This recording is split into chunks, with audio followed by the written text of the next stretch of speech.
According to Carl Jung, here are the 5 types of people you should never tolerate at this stage of your life. Because let me tell you something, your time is precious, your peace is sacred, and your dignity is non-negotiable. Stay with us until the end. And if you haven't subscribed to the channel, please do, because this might be exactly what you need to hear today to reclaim your power and start living on your own terms again. Number 1. People who constantly compare you to others. Think about this for a moment. You're sitting at a family dinner, sharing some news you're excited about, maybe a new project, a small achievement, or even just something that brought you joy. And then it happens. Well, your cousin Sarah just bought her second home, or your old colleague John got another promotion. Suddenly, your moment is gone, replaced by an unwelcome reminder that in someone else's eyes, you're not measuring up. This isn't love. This isn't support. This is a direct assault on your self-worth, packaged as helpful perspective. How many times have you heard lines like, "Why can't you be more like this person or that person?"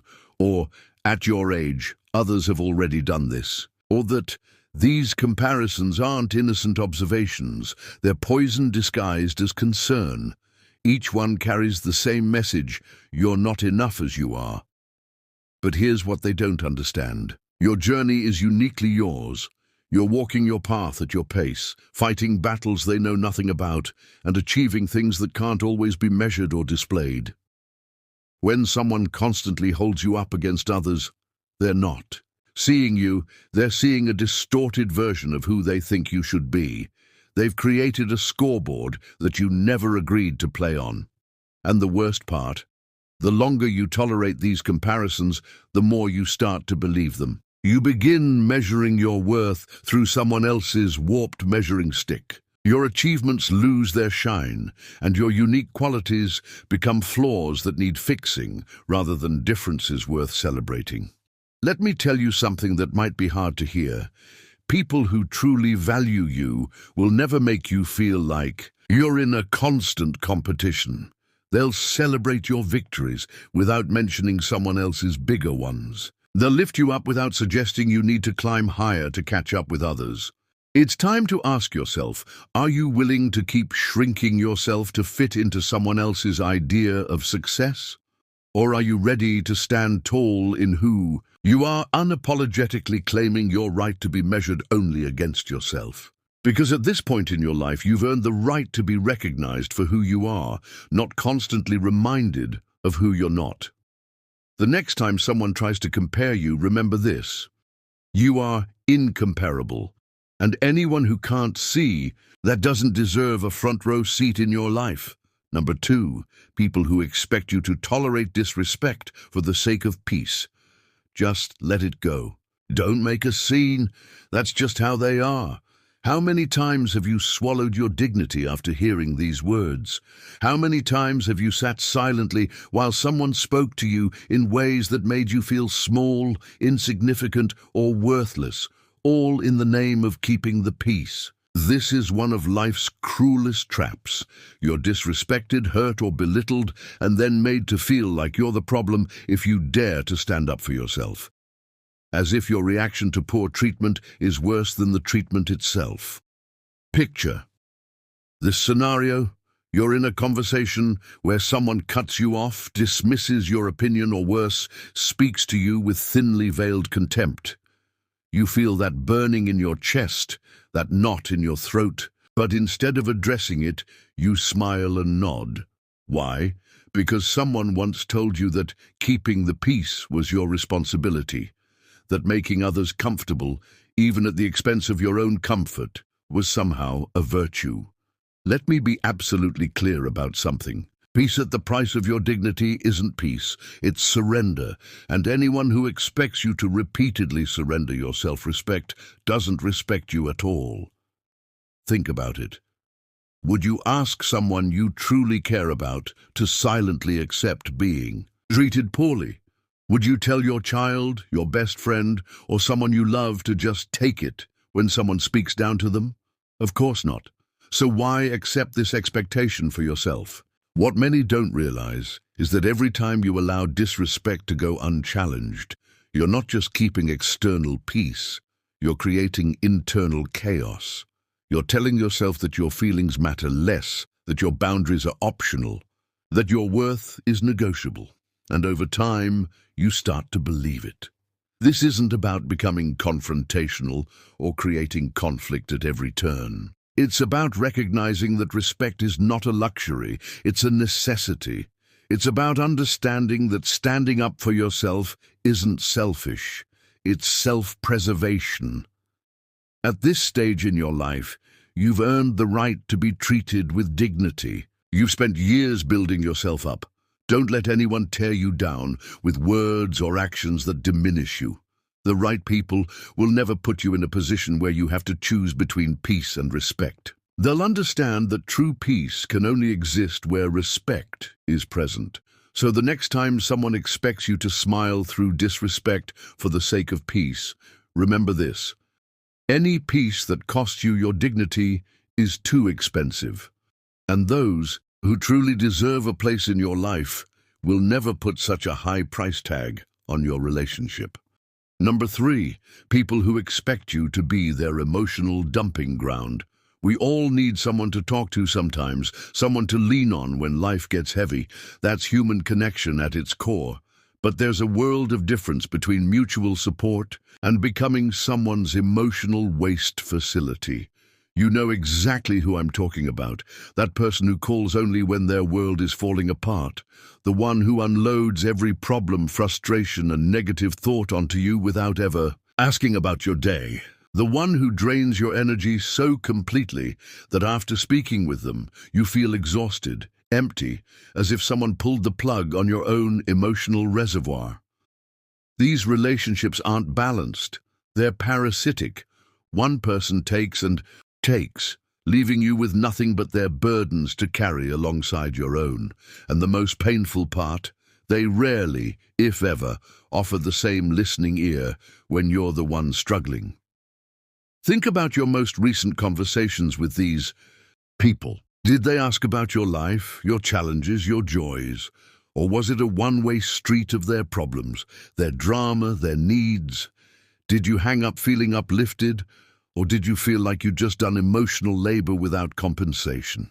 I'm not suggesting you turn away from friends in genuine need. That's not what this is about. This is about recognizing when you've become nothing more than an unpaid therapist, a convenient shoulder to cry on with no reciprocity in sight. Your emotional energy is precious and finite. At this stage of your life, you should be investing it in relationships that fill your cup as much as you fill others. You deserve to walk away from conversations feeling heard, understood, and supported, not just used. The hardest truth to accept is that some people aren't looking for solutions or even genuine connection. They're looking for a place to dump their negativity so they don't have to deal with it themselves. And they've chosen you because you care, because you listen, because you've always been there. But being compassionate doesn't mean you have to be a dumping ground. You can set boundaries without closing your heart. You can support without sacrificing your own emotional health. You can be kind without being taken advantage of. Remember this: you are not responsible for carrying what others refuse to address. You are not obligated to be available for people who are only available when they need something from you. And most importantly, you are allowed to protect your peace, even if that means stepping back from relationships that consistently leave you depleted. Your compassion is a gift, not a service to be exploited. Give it to those who honor it, who reciprocate it, who understand its value. Because at the end of the day, you cannot pour from an empty cup, and those who truly care about you would never want you to try. Number 4, people who ask you to change who you are. Why do you have to dress like that? Can't you just be more outgoing? You'd be perfect if only you were more. How many variations of these phrases have you heard throughout your life? How many times have people suggested, subtly or explicitly, that the authentic you isn't quite good enough? It starts innocently enough. Small suggestions here and there. Helpful advice about how you could improve yourself. But little by little, these suggestions chip away at your sense of self, leaving you questioning whether your authentic nature is somehow flawed. Let's be crystal clear about something. There's a profound difference between growth and fundamental change. Growth means becoming a better version of yourself. Change, the kind others often demand, means becoming a different person altogether. Think about it.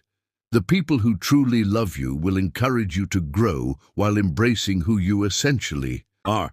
They'll celebrate your quirks, respect your boundaries, and honor your natural tendencies, even when they differ from their own. They understand that your uniqueness isn't a defect to be corrected, but a gift to be cherished. In contrast, those who constantly pressure you to change are really saying something deeply hurtful. You are not enough as you are. They're suggesting that their acceptance, their love, their approval is conditional, available only if you reshape yourself to fit their preferences. And what happens when you give in? When you start dimming your light to make others comfortable? When you begin speaking less to avoid criticism? When you change your appearance, your opinions, your very essence to please someone else? You lose yourself, piece by piece, day by day.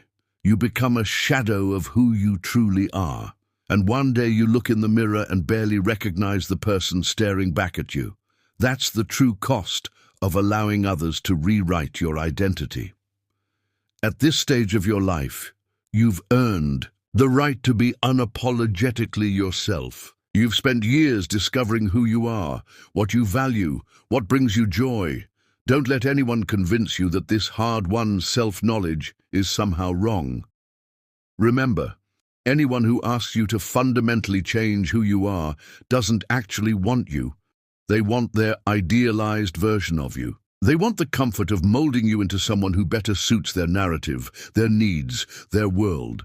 But you are not clay to be shaped by someone else's hands. You are a masterpiece already, complex, beautiful, and complete in your authenticity. And the right people in your life will see that, even in the aspects of yourself that others have criticized. So the next time someone suggests you need to change who you are at your core, ask yourself this: is this person trying to help me grow, or are they trying to remake me in their image? Because one is love, and the other is control, disguised as concern. Number 5, people who demand your loyalty but offer none in return. Loyalty. It's a beautiful thing when it flows both ways. But when it becomes a one-sided street, that's not loyalty anymore, that's exploitation. You know the type. They expect you to drop everything when they call, to defend them fiercely when they're criticized, to choose them over others without hesitation, to keep their secrets, support their dreams, and stand by them through thick and thin. Yet when the tables turn, they're mysteriously absent. When you need support, they're too busy. When you're criticized, they stay silent or worse, join in. When you share confidences, they somehow slip out into the open. When you're celebrating, they find ways to dim your spotlight. You make one exception, then another. You explain away their absence during your crisis. You justify their silence when you needed defense. You make excuses for why they couldn't keep your confidence. And before you know it, you're trapped in a relationship where loyalty has become your burden alone. Let me tell you something that might be difficult to hear. Genuine loyalty is never demanded. It's earned and returned. It's a mutual commitment that grows from respect, trust, and reciprocity. It's not a chain binding you to someone who feels entitled to your devotion without offering the same in return. Think about the people in your life who expect unwavering loyalty from you. Do they celebrate your successes with genuine joy, or do they find subtle ways to compete or diminish them? Do they stand up for you when others speak poorly of you, or are they conspicuously silent? Do they make space for your needs and feelings, Or is the relationship centered entirely around theirs? The answers to these questions reveal everything about whether you're in a balanced relationship or one where loyalty has become another word for servitude. At this point in your life, you've given enough one-sided loyalty. You've stood by people who wouldn't cross the street for you. You've defended those who would throw you under the bus without hesitation. You've kept faith with those who break theirs routinely. It's time to recognize that your loyalty is precious.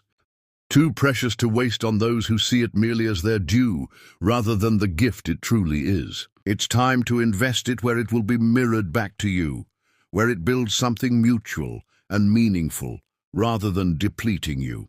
Because here's the truth. Relationships without reciprocity aren't relationships at all.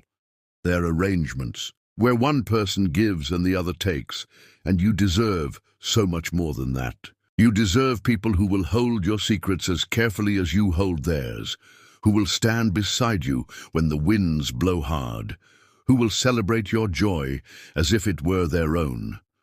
Your loyalty shouldn't be expected. It should be earned. And anyone who demands it without offering the same in return doesn't value you. They simply value what you can do for them. In conclusion, life is too short and too precious to waste it on people who drain your joy, challenge your worth, or take without giving. At this stage of your life, every moment matters. Every relationship should add value, not subtract it. You've spent years building yourself up. Don't let anyone tear you down. You've worked hard to find your voice. Don't let anyone silence it. You've earned the right to be treated with respect, to be accepted as you are, to be met with the same loyalty you offer, to have your emotional needs considered, and to be valued for yourself rather than compared to others. It's time to take inventory of your relationships, to recognize who lifts you up and who pulls you down, to identify who sees your true worth and who measures you against impossible standards, to acknowledge who stands with you and who merely stands near you when it's convenient. And then it's time to make some choices, perhaps difficult ones, but necessary for your peace and happiness, because surrounding yourself with people who truly value you isn't selfish, it's essential. Remember, you don't need to make dramatic announcements or create unnecessary conflict. Sometimes the most powerful changes happen quietly, in the boundaries you set, in the energy you withhold, in the invitations you decline, in the new spaces you create for those who deserve your presence. Your worth isn't determined by how much you can tolerate, how much you can give, or how small you can make yourself to accommodate others. Your worth is inherent, unchangeable, and complete exactly as you are. So stand tall in that truth, protect your peace, guard your joy, and most importantly, make room in your life only for those who make room for the authentic, uncompromised you. Life doesn't wait, and neither should you. If this video resonated with you, hit subscribe and comment valued below so I can personally thank you in our next video. Share your experiences. I'd love to hear which of these points hit home for you. Thank you for watching, and I'll see you next time.